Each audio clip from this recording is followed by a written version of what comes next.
So today, we're here in Appomattox, Virginia. Now, many of you may know that on April 9th, 1865, this is where the Confederate General Robert E. Lee and the Army of Northern Virginia would surrender to Ulysses S. Grant at the McLean House. But today, we're going to cover what happened on April 8th and the morning of April 9th would force Lee to make that very tough decision to surrender to Grant. There's just a map detailing Lee's journey from Petersburg and Richmond through Virginia, and you can see the Union pursuit. But this is where we are, and you can see Lee had Union troops to his flank, to his rear, and in front of him. Now the Union also knew about these fully stocked trains, and they would race the Confederates to this location. And actually, Union cavalry, under the command of Major General Philip Sheridan and a man you may know, George Armstrong Custer, they would find these trains unguarded. Not in this exact location, but in this general area. Now, the Union cavalry would take 3 of the trains back to Union forces, and one of the trains was able to escape back to Lynchburg, Virginia, where it came from. Now, on the afternoon of April 8th, 1865, 3 trains unloading supplies for the Army of Northern Virginia were captured by units from Sheridan and Custer's cavalry.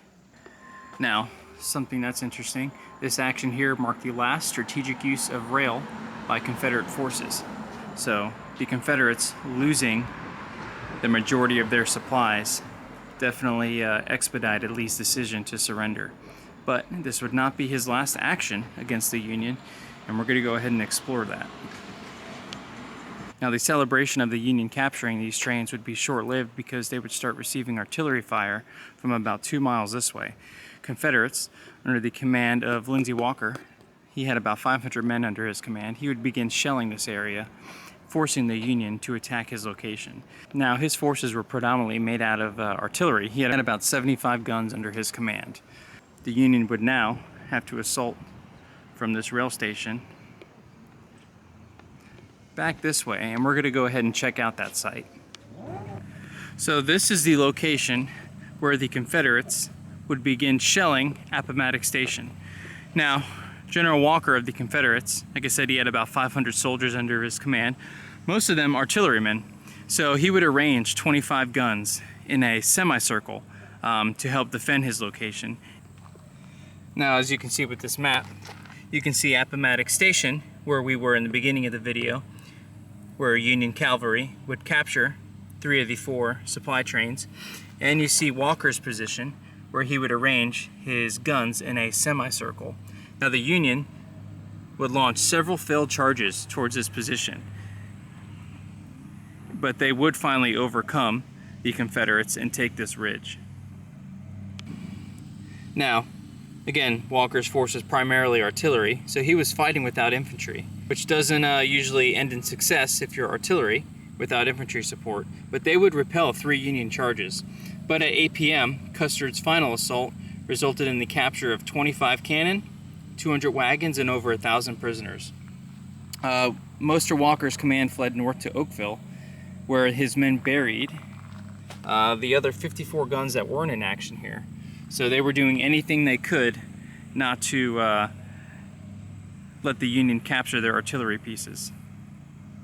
Now, I'm not quite sure how the terrain looked in 1865, but you can imagine if these trees were here, launching a cavalry assault through this dense foliage would be extremely difficult. So definitely I can see why it would take numerous charges. Now, this battlefield doesn't look like much, but it's the site of one of the last engagements in the Civil War, at least for the Army of Northern Virginia. I'm sure thousands of people drive by without ever noticing it. But it was extremely important. Once the Union captured the bulk of the Confederate supplies, it kind of, in a way, it expedited Lee's decision to surrender. Now, the Union would hold this ridge at the end of April 8th. Now, the Union capturing this position would lead to a Confederate counterattack on the morning of April 9th, which would be the true last engagement of the Civil War for the Army of Northern Virginia. Now, we're going to go ahead and check out that site. Now, after the Union victory on April 8th, the Confederates would launch one more assault in the early morning hours of April 9th. This was an attempt to break through what they thought was a poorly defended Union line to salvage the Army of Northern Virginia and continue westward towards supplies and reinforcements. Well, they would punch through these skirmishers pretty easily, but once they made it through the wood line, they realized that the Union cavalry was reinforced by Union infantry. And at this moment, Lee realized that he was surrounded. And that would take place here. The Union would be on this ridge, and the Confederates would be attacking from this direction. And they would capture that ridge and realize that there was Union infantry on the other side. Now here is where the Union would have 2 3-inch guns that would open up on the Confederate positions on the morning of April 9th. Now they would be captured along with some of their crew when the Confederates would take this hill. And this would be the last artillery pieces captured by the Confederates. And I'm not sure if you can read that, but this last Federal battery taken by the Confederates was captured by the North Carolina Cavalry.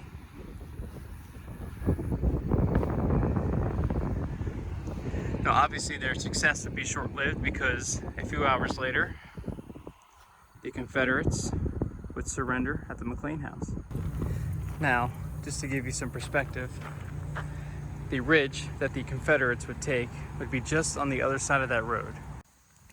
Now once they drove the Union off that ridge, they would sweep to the right, kind of like Chamberlain would do at Gettysburg, except he would sweep to the left. And this is where they would encounter the Union infantry that they weren't expecting. So they would capture that ridge and then sweep across the road this way. And they would face Union here. And this is the area where the Army of Northern Virginia would fire its last volley. Now this photo was taken in the 1890s, but as you can see, here's the McLean House, and this is Appomattox. It's changed quite a bit. This used to be an old stagecoach road, but right here is where that last battle would happen. Again, here's where the Union would be, and then the Confederates would be coming from this general area. Now here is a Confederate cemetery, and it is believed that these were some of the last casualties of the war.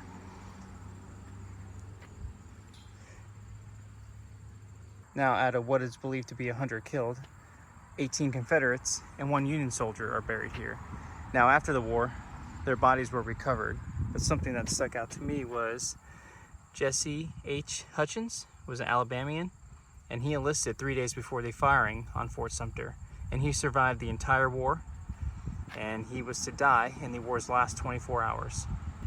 He was killed battling the Union cavalry just a few yards away from the courthouse. Wow. Now before we wrap up here today, I don't know if you can see it, but there's a slight rise in front of you right here.